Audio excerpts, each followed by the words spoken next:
Shalom, muito shalom para todos vocês, que a gente possa usufruir desse momento com uma elevação da nossa alma pelo conhecimento, pela aprendizagem, pela sabedoria que a Torá nos dá. Hoje eu quero trazer um assunto chamado sonhos e visões. É pertinente nas escrituras sagradas várias passagens em que homens e mulheres receberam a palavra de Adonai através de sonho ou de visão. O que é um sonho e o que é uma visão? Já que no próprio livro de Iov diz que Deus se comunica com o homem através de sonhos e visões. Então nós precisamos entender claramente. E outra coisa que eu quero trabalhar nesse vídeo é o senso de sagrado, que é esse tema, a profecia, o sonho, a visão. Porque uma coisa que eu vejo e sempre me deixou muito indignado até, pessoas se dizerem: olha, Deus me disse para falar tal coisa para você, o Senhor me falou que era para dizer isso, o Senhor está me revelando tal coisa.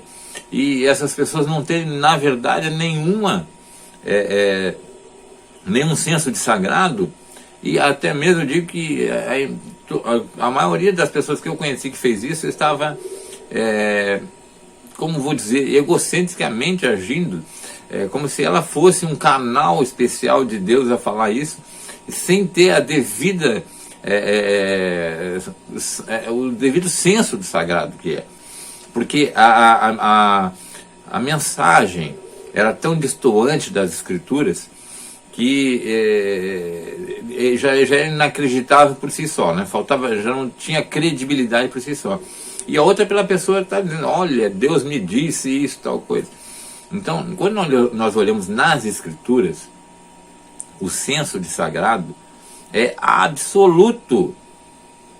É tão absoluto que essas pessoas recebem um efeito todo especial sobre a vida delas, sobre o corpo delas, inclusive.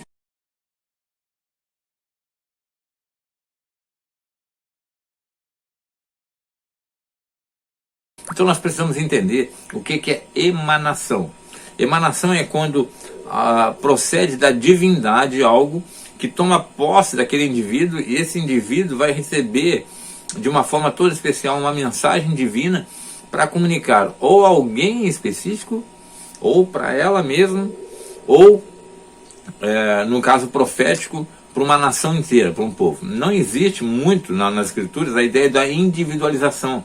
Ou seja, eu recebo uma mensagem para falar para o João, eu recebo uma mensagem para falar para o Pedro, outra para... Não, nós notamos nas escrituras que ela é coletiva. Certo? A mensagem profética ela é coletiva, ela visa um todo. E é muito comum, no meio cristão, por exemplo, essa nota distoante, né, que eu digo, né?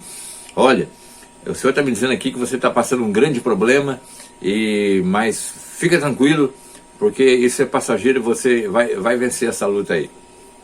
Não disse nada com nada. Entendeu? Eu sempre dizia assim: olha, a mensagem divina, ela vem com tanta riqueza de informações que tanto o ouvinte como as pessoas na coletividade recebem e elas percebem que ela é divina mesmo. Então, como se dissesse, um exemplo, né? Olha, você está passando por um problema tal, que aconteceu no dia tal, com a fulano, beltrano, ciclano, e isso que aconteceu, tal. Vem com essa riqueza de detalhes. Tá? Então, eu quero hoje expor para vocês a emanação, algo que procede da divindade, ou seja, de Adonai, e adentra um ser humano especial, para o qual ele tem uma incumbência, uma missão de trazer algo da divindade, de Adonai para o povo. Tá? Lá em Números também diz o seguinte: me faço, Números 12, versículo 6, vou ler aqui: me faça conhecer a ele em visão, Maé em hebraico, tá? E normalmente a gente ouve palavras do tipo escrita, né? Mão do Eterno, que é a Mahazê, a mão do Eterno veio sobre mim. É óbvio que não é a mão, porque Adonai não tem mão. Mas a ideia de que há um poder que veio sobre aquele indivíduo e vai fazer com que ele transcenda os seus próprios sentidos físicos. Nós dizemos que existem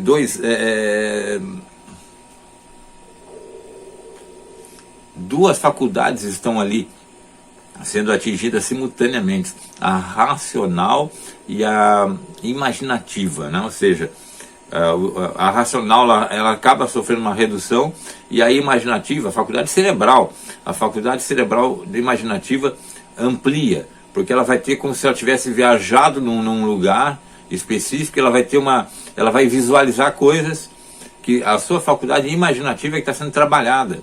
Então o poder da emanação é tão grande que ela ativa uma área do cérebro para que haja uma comunicação, como se a pessoa estivesse vendo, sentindo o cheiro, tocando, sendo tocada. Ela está vivenciando aquilo na sua mente ali, para que seja tão concreto, tão sólido, que a transmissão dela também é concreta e sólida.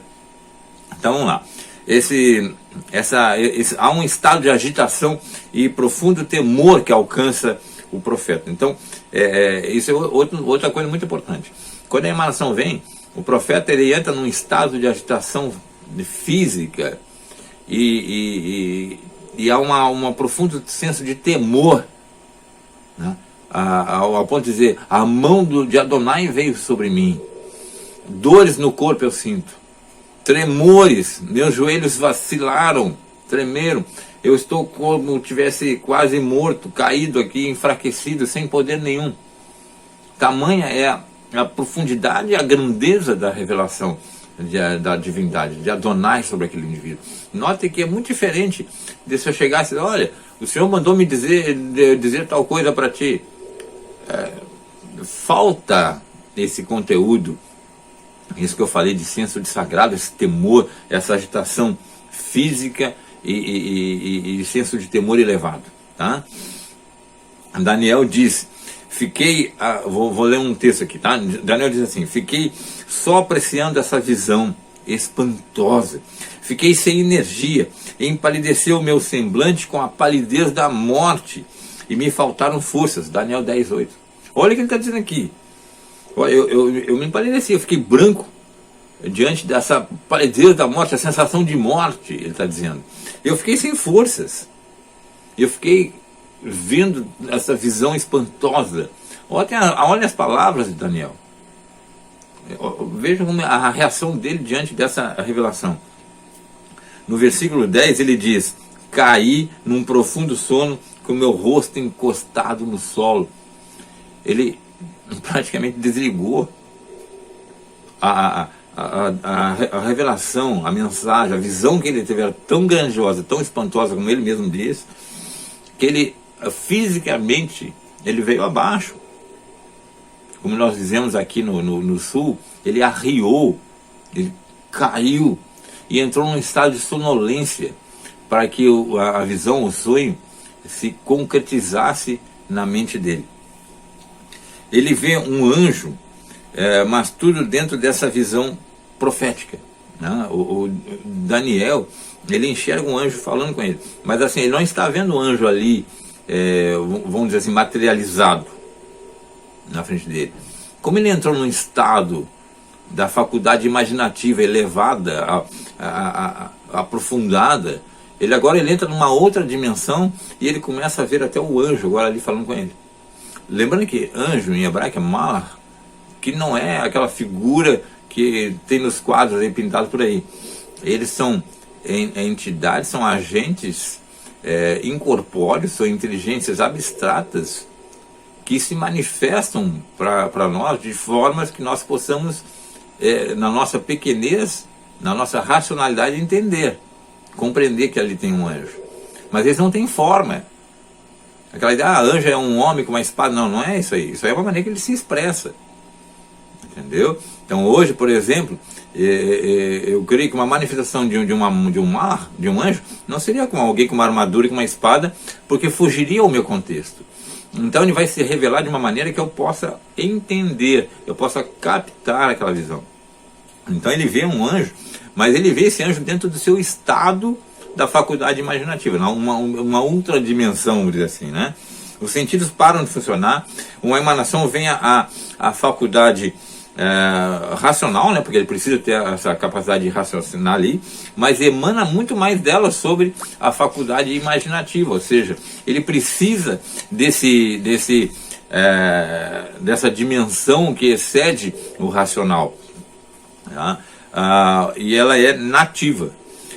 O excitamento da faculdade imaginativa é tão intenso que gera a agitação física e forte emoção devido à perfeição da faculdade imaginativa. Ou seja, o que eu quero dizer com faculdade imaginativa? É uma área do cérebro que está sendo agitada, está sendo energizada, para que o cérebro possa, o próprio indivíduo, né, possa entrar numa outra área. Vamos imaginar assim, um rascunho, não nada a ver com as escrituras. Como se eu me imaginasse dentro de um ambiente cheio de dinossauros e fosse tão real para mim que eu sentisse até o cheiro do dinossauro, a baforada dele sobre mim, eu sentisse a garra dele me tocando, me arranhando, eu sentisse a pisada dele, eu sentisse o frescor da vegetação na volta. Então é tão forte que eu estou inserido dentro daquele ambiente como se eu estivesse vivenciando aquele ambiente.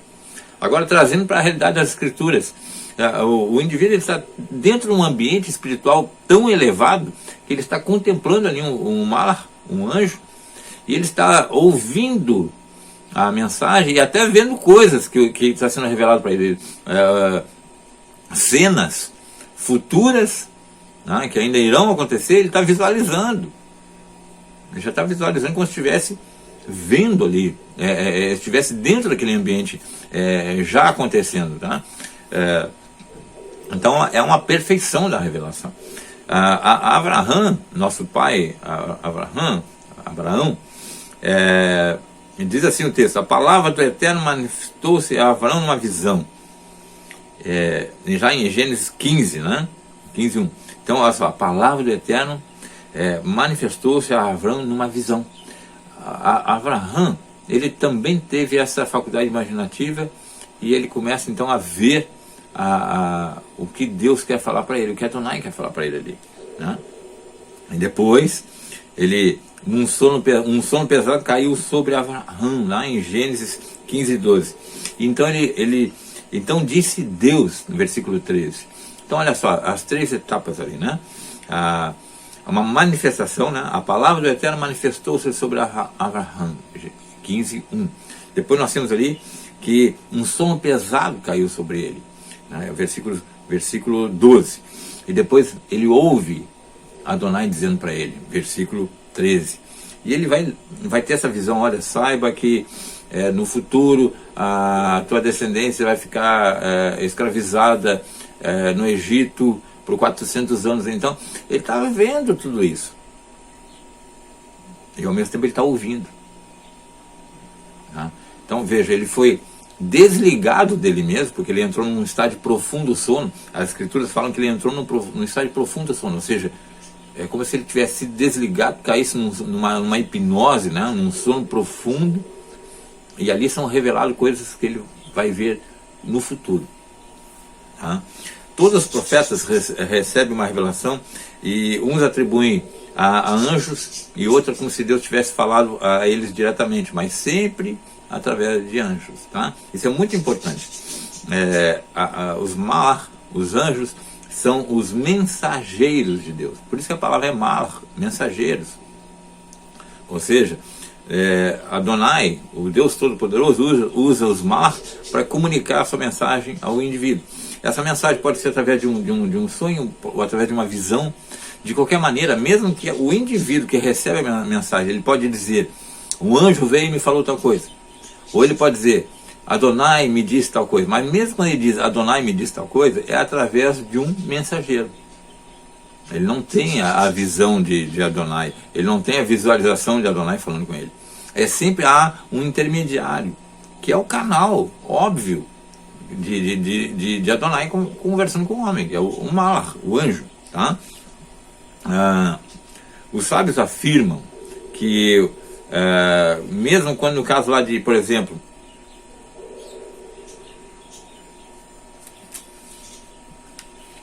no caso de Rivká, nós temos lá em Gênesis 25, é muito interessante, deixa eu pegar a escritura que nós lemos, olha só. Versículo 19.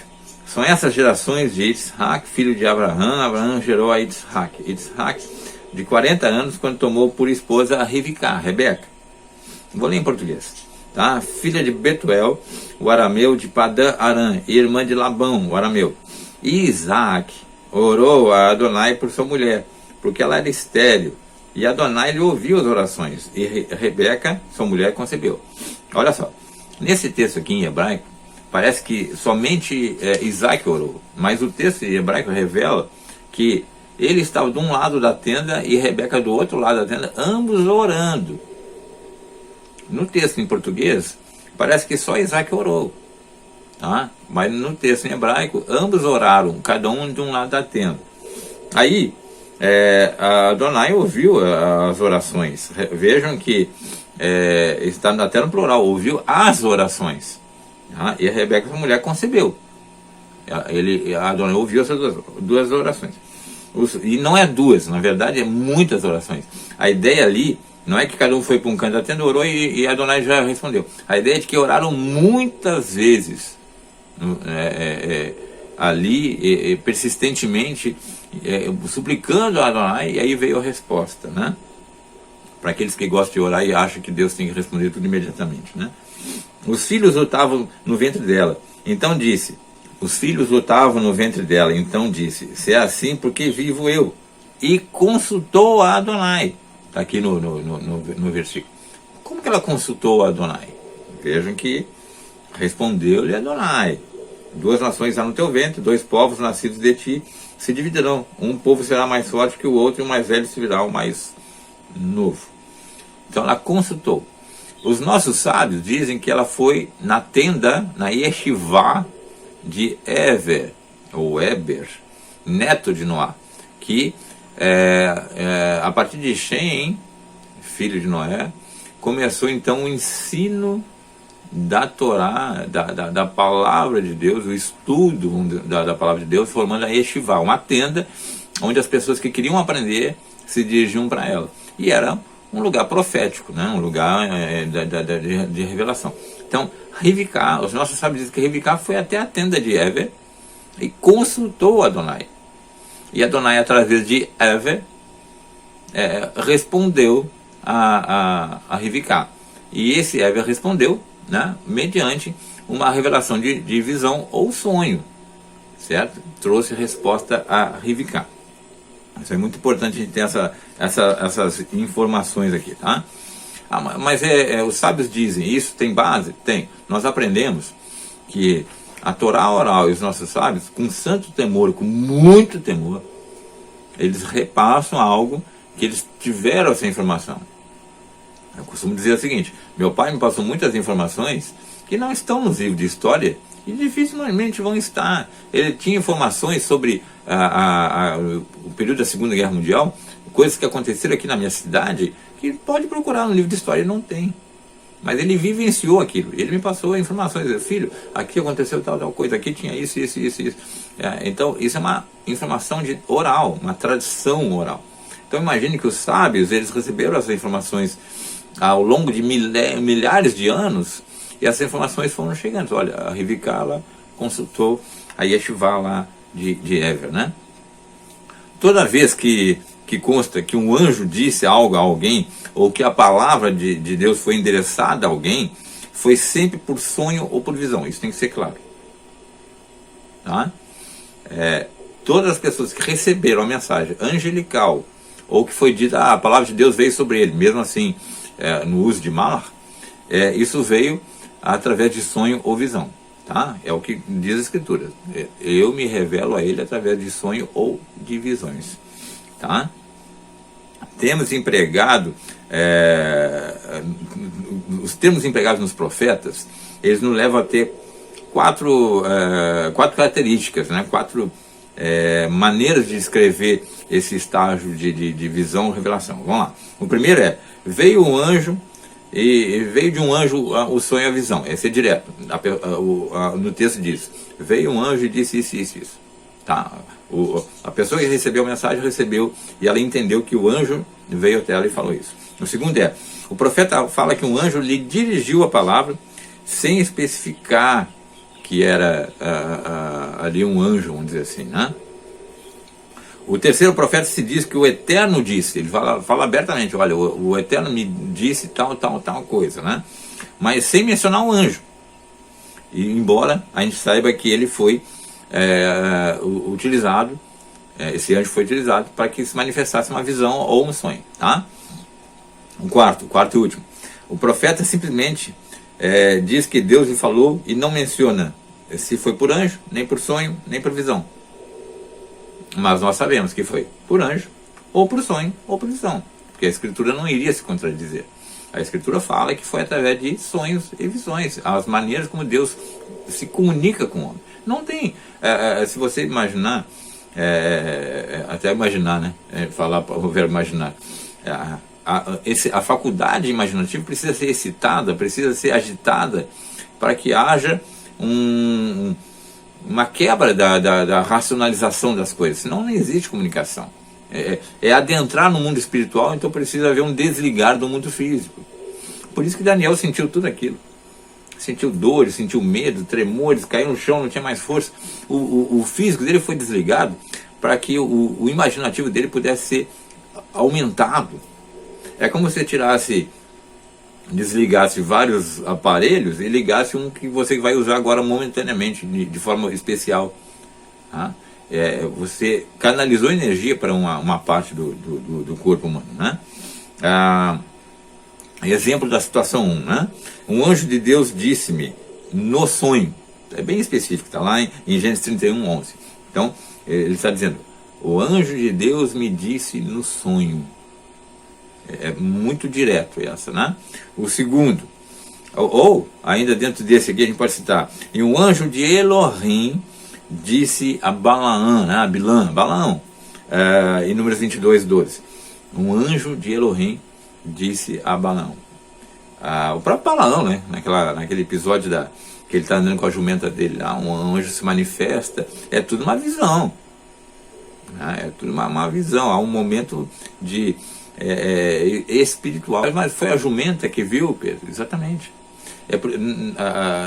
Nós judaísmos, nossos sábios nos dizem que tudo no universo é controlado por anjos, por malach. Até o passarinho que está cantando aí na sua árvore aí, ele é controlado por anjos. Os planetas estão girando, as estrelas estão em seus movimentos e suas erupções nucleares devido à ação de anjos. Os anjos são mensageiros, não é só transmitir uma mensagem, eles são agentes de Adonai para que o universo todo funcione de acordo com as leis de Adonai. Certo? Então, quando aquela mula, aquela jumentinha, jumentinha, né? Ela recebe essa visão, ela também teve a faculdade imaginativa do cérebro dela ativada para que ela contemplasse. Quando ela fala, a faculdade imaginativa de Balaão foi ativada para que ele pudesse ouvir, entre aspas, a jumenta falando com ele. Note que é tudo extremamente sagrado, por isso que eu bato nessa tecla, gente. O caso 2, né? E o anjo de Elohim disse a Yaakov, né? E essa parte do anjo não está ali. Então, assim, foi dito de Elohim, né? Disse a Yaakov.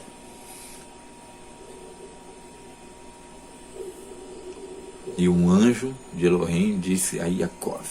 Ou seja, ele está tendo a visão da angelical ali. E um anjo de Elohim disse a Yaakov, a Jacó. Ele está tendo essa visão. Então um anjo de Elohim disse a Noé, né? Em Gênesis 6:13.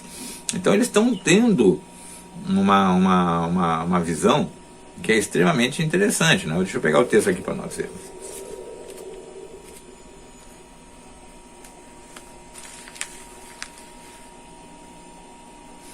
O versículo que eu citei, olha só, vou ler dois para nós aqui. Então Elohim disse a Noá. Nós temos aqui no Gênesis 6:13. Então disse Deus a Noá. Certo? O que ele está dizendo aqui? De que maneira Deus falou a Noé? Através de um malach, de um anjo. Certo? De alguma maneira, ou pela visão, pelo despertar da visão. O mesmo caso ali, né, quando Deus fala com Yaakov, e não se cita ali o anjo, né? Então Elohim disse a Yaakov, ou seja, Deus disse, falou a Yaakov, ali também não é citado o anjo, mas se subentende porque o anjo é um mensageiro de Adonai. Então é ele que vai transmitir de fato isso, né? No nosso terceiro caso de visões, nós vamos ter um exemplo aqui, em Gênesis 15:1. A palavra do Eterno manifestou-se a Abraão numa visão. Aí já está especificando. A palavra do Eterno se manifestou a Abraão através de uma visão. Está sendo muito claro aí já, né? E por fim, isso é Gênesis 15:1. E por fim, o último tipo, né? No tipo 4, o Eterno disse a Abraão, Gênesis 8:13. E o Eterno disse a Gideão, né? Juízes 7:2. De que maneira ele disse isso? Como foi feito isso? Então, biblicamente nós sabemos que é ou através de sonho ou de visões. E biblicamente nós sabemos que os anjos, eles estão na visão ou no sonho. Eles são os mensageiros, os portadores da mensagem. Então é extremamente importante que a gente tenha isso como compreensão, como sabedoria da Torá. Eu estou tentando destacar isso para que se desperte em você que está me ouvindo, me vendo, essa ideia do senso de sagrado. Alguma coisa está acontecendo com o indivíduo para que ele receba isso. Tá? Na Tanakh, nas Escrituras, no judaísmo, nós entendemos que, por exemplo, Daniel não é um profeta. Se você procurar na nossa Bíblia, na Tanakh, ele não vai estar na sequência dos profetas, porque ele não é um profeta, ele é alguém que recebe visões para interpretações. É diferente de Isaías, de Jeremias, que tem que proclamar isso à nação e até a Israel e a outras nações. Tá? Os profetas sempre se referem da seguinte maneira: o Eterno me disse, né? Deuteronômio 2:2. A palavra do Eterno veio sobre mim, Ezequiel 3:1. E eis que veio a ele a palavra do Eterno, 1 Reis 19:9. De que maneira essa palavra do Eterno veio? Ou, olha só, vou repetir, de visão ou de sonho.